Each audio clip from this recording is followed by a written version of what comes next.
राधे राधे आप सभी बहनों को। तो बहनों, कार्तिक मास का महात्म्य सुना जाता है, कथाएं सुनी जाती हैं। कार्तिक मास के जो महात्म्य होते हैं उसमें 35 अध्याय होते हैं। तो यहाँ आज हम सबसे पहला अध्याय सुनने वाले हैं। शुरू करते हैं अध्याय नंबर 1।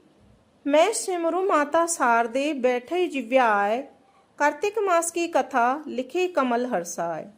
नैमिषारण्य तीर्थ में श्री सूत जी ने 88,000 सनकादि ऋषियों से कहा, अब मैं आपको कार्तिक मास की कथा विस्तार पूर्वक सुनाता हूँ, जिसका श्रवण करने से मनुष्य के सभी पाप नष्ट हो जाते हैं और अंत समय में बैकुंठ धाम की प्राप्ति होती है। सूत जी ने कहा, श्री कृष्ण से अनुमति लेकर देवर्षि नारद जी के चले जाने के पश्चात सत्यभामा प्रसन्न होकर भगवान कृष्ण से बोली, हे प्रभु, मैं धन्य हुई, मेरा जन्म सफल हुआ। मुझ जैसी त्रिलोकी सुंदरी के जन्मदाता भी धन्य हैं, जो आपकी 16,000 स्त्रियों के बीच में आपकी परम प्यारी पत्नी बनी। मैंने आपके साथ नारद जी को वह कल्प वृक्ष आदि पुरुष विधि पूर्वक दान में दिया, परंतु वही कल्प वृक्ष मेरे घर लहराया करता है। यह बात मृत्युलोक में किसी स्त्री को ज्ञात नहीं है।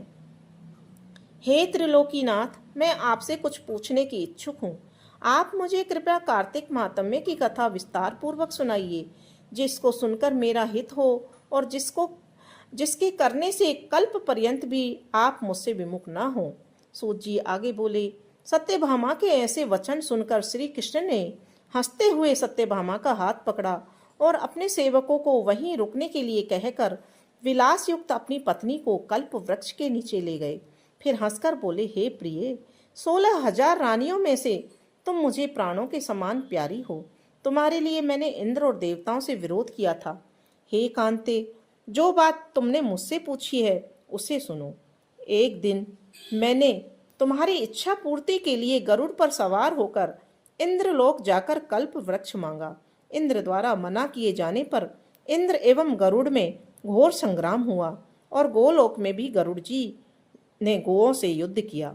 गरुड़ की चोंच से उनके कान एवं पूंछ कटकर गिरने लगे, जिससे 3 वस्तुएं उत्पन्न हुई।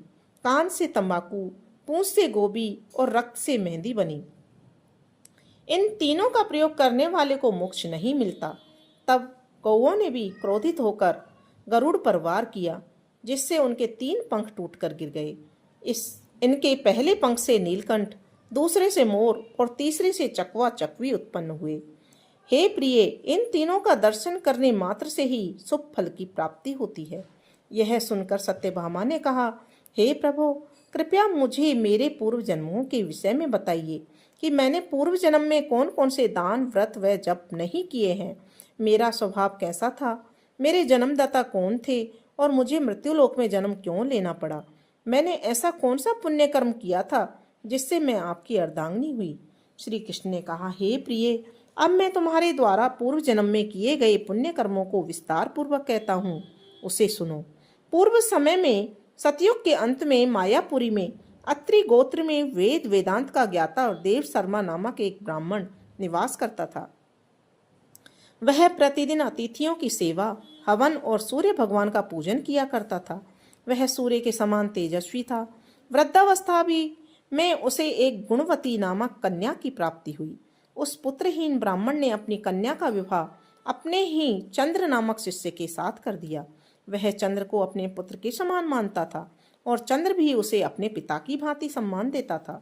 एक दिन वे दोनों कुश व समिधा लेने के लिए जंगल में गए।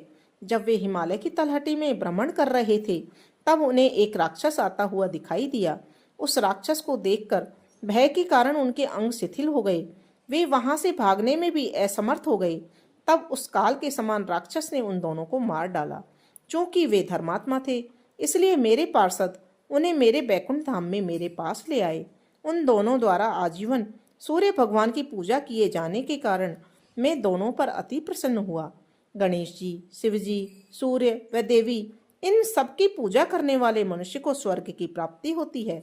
मैं एक होता हुआ भी काल और कर्मों के भेद से 5 प्रकार का होता हूँ। जैसे एक देवदत्त, पिता, भ्राता आदि नामों से पुकारा जाता है।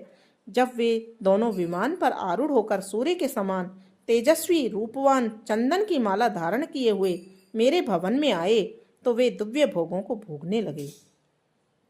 तो ये कार्तिक मासिका का महात्म्य कथा अध्याय नंबर 1 था। आगे की कथा अध्याय नंबर 2 में सुनेंगे।